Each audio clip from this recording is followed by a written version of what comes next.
bonjour. Alors au cours de cette vidéo, je vais être amené à illustrer mon propos par le biais d'exemples mathématiques concrets. Donc bien entendu, pas de panique si certaines de ces notions correspondent à des choses que vous n'avez pas encore vues en cours. Et comme d'habitude, vous trouverez en lien en description de la vidéo / de l'audio l'article dont il est tiré.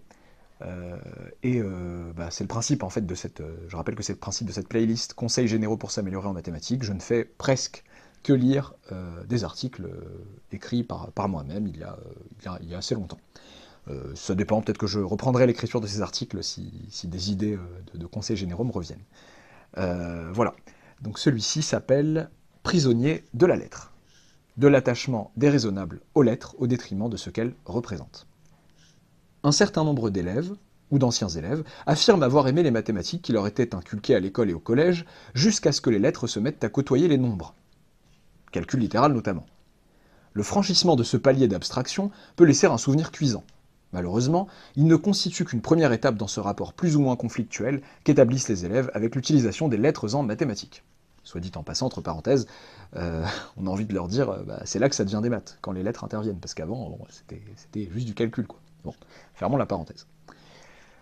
La détestation de ces dernières, de ces lettres, laisse paradoxalement place à une confiance aveugle qui leur est accordée, favorisée par le funeste oubli qu'une lettre ne vaut que par ce qu'elle représente.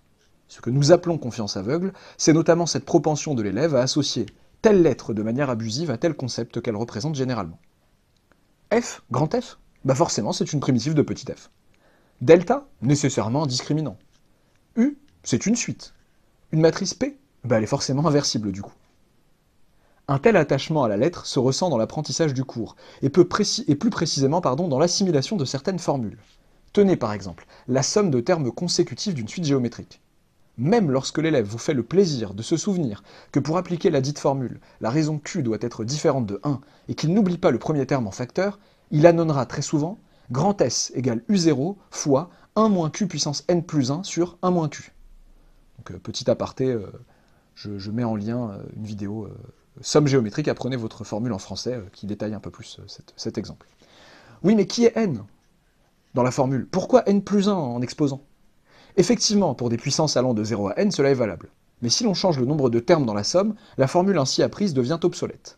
Lorsque l'on apprend une formule avec des lettres, il faut s'assurer de bien comprendre ce que chacune représente. Il vaut mieux retenir, au lieu de l'exposant n plus 1, qu'il faut mettre le Q du numérateur, puissance, le nombre de termes dans la somme. Non contente d'entraver son apprentissage du cours en limitant son efficacité aux situations où ce seraient exactement les mêmes lettres et les mêmes situations qui tomberaient en examen, cette confiance aveugle en la lettre a des effets particulièrement néfastes sur sa rédaction. Ainsi, lorsqu'on lui demande une primitive de petit f sur un intervalle donné, il ne s'embarrasse pas de balancer grand f de x égale, blablabla, sans préciser nulle part que grand f est une telle primitive. C'est évident, non? Le correcteur comprendra. Ou alors il écrit Q, un certain petit Q, sans l'avoir présenté, laissant toujours au correcteur le soin d'interpréter Q comme la raison d'une certaine suite géométrique. Associé à une absence de quantificateur, CF, la vidéo de la politesse en mathématiques, donc associé à une absence de quantificateur, cette désinvolture peut rendre certaines copies très désagréables à corriger, et vous n'avez surtout pas envie que votre correcteur trouve votre copie désagréable. Bien évidemment, dans certains cas, l'entendement fait que nous ne nous étalons pas sur la signification de telle lettre utilisée. Introduction de delta juste après avoir présenté un trinôme du second degré, par exemple. Mais dans le doute, veillez toujours à ce que les lettres que vous employez ne constituent pas un écran de fumée, qu'elles aient un sens, et qu'il soit bien compris du destinataire de votre travail, sans que ce dernier doive fournir l'effort de le deviner. Voilà, petit conseil qui tombe à pic en cette période de rentrée scolaire. Bonne rentrée à tous.